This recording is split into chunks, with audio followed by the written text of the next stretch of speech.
You got people like this around you. Country's full of them now. People walking around all day long, every minute of the day, worried about everything.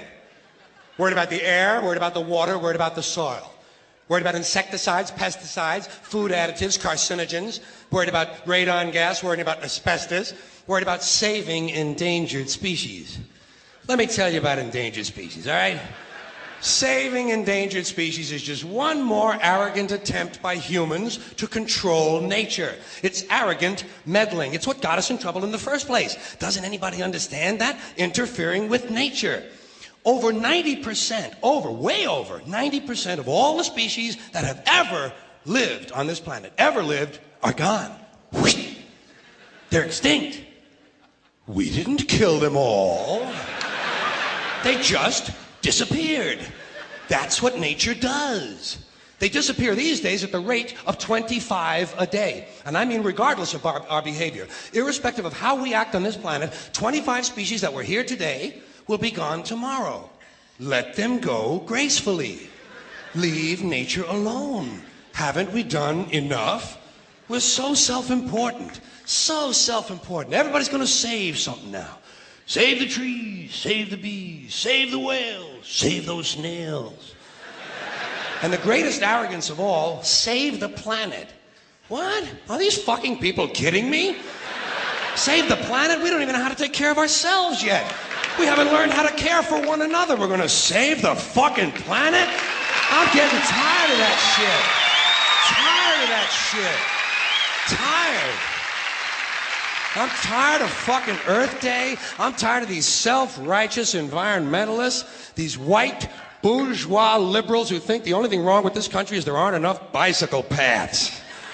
People trying to make the world safe for their Volvos. Besides, environmentalists don't give a shit about the planet. They don't care about the planet. Not in the abstract, they don't.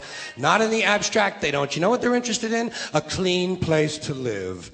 Their own habitat. They're worried that someday in the future they might be personally inconvenienced. Narrow, unenlightened self-interest doesn't impress me. Besides, there is nothing wrong with the planet. Nothing wrong with the planet. The planet is fine. The people are fucked. Difference. Difference. The planet is fine. Compared to the people, the planet is doing great. It's been here 4.5 billion years. Did you ever think about the arithmetic? Planet has been here 4.5 billion years. We've been here, what, 100,000? Maybe 200,000? And we've only been engaged in heavy industry for a little over 200 years. 200 years versus 4.5 billion. And we have the conceit to think that somehow we're a threat?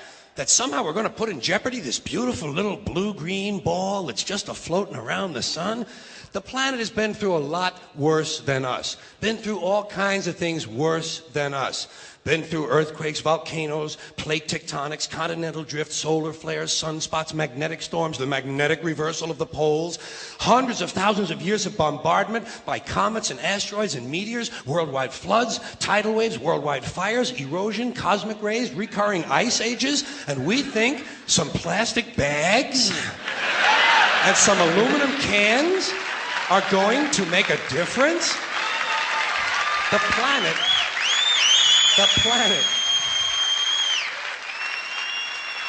planet isn't going anywhere. We are. We're going away. Pack your shit, folks. We're going away. And we won't leave much of a trace either. Thank God for that. Maybe a little styrofoam. Maybe. Little styrofoam.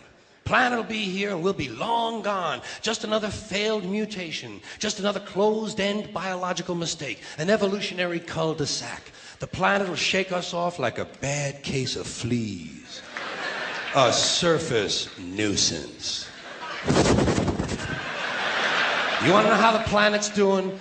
Ask those people at Pompeii who are frozen into position from volcanic ash how the planet's doing. Want to know if the planet's all right? Ask those people in Mexico City or Armenia or 100 other places buried under thousands of tons of earthquake rubble if they feel like a threat to the planet this week. How about those people in Kilauea, Hawaii who build their homes right next to an active volcano and then wonder why they have lava in the living room? The planet will be here for a long, long, long time after we're gone, and it will heal itself, it will cleanse itself, because that's what it does. It's a self-correcting system. The air and the water will recover, the earth will be renewed, and if it's true that plastic is not degradable, well, the planet will simply incorporate plastic into a new paradigm, the earth plus plastic. The earth doesn't share our prejudice towards plastic. Plastic came out of the earth. The earth probably sees plastic as just another one of its children. Could be the only reason the earth allowed us to be spawned from it in the first place. It wanted plastic for itself. Didn't know how to make it. Needed us. Could be the answer to our age-old philosophical question, why are we here? Plastic. Assholes. So, the plastic is here, our job is done, we can be phased out now, and I think that's really started already, don't you? I mean, to be fair, the planet probably sees us as a mild threat, something to be dealt with, and I'm sure the planet will defend itself in the manner of a large organism, like a beehive or an ant colony can muster a defense. I'm sure the planet will think of something. What would you do if you were the planet trying to defend against this pesky, troublesome species? Let's see, what might... viruses. Viruses might be good. They seem vulnerable to viruses. And viruses are tricky, always mutating and forming new strains whenever a vaccine is developed. Perhaps this first virus could be one that compromises the immune system of these creatures. Perhaps a human immunodeficiency virus, making them vulnerable to all sorts of other diseases and infections that might come along. And maybe it could be spread sexually, making them a little reluctant to engage in the act of reproduction. Well, that's a poetic note. And it's a start. And I can dream, can't I? So I don't worry about the little things. Bees, trees, whales, snails. I think we're part of a greater wisdom than we will ever understand. A higher order. Call it what you want. Know what I call it? The big electron. The big electron. Whoa. Whoa. Whoa. It doesn't punish. It doesn't reward. It doesn't judge at all. It just is. And so are we. For a little while. Thanks for being here with me for a little while tonight. Thank you. Thank you very much.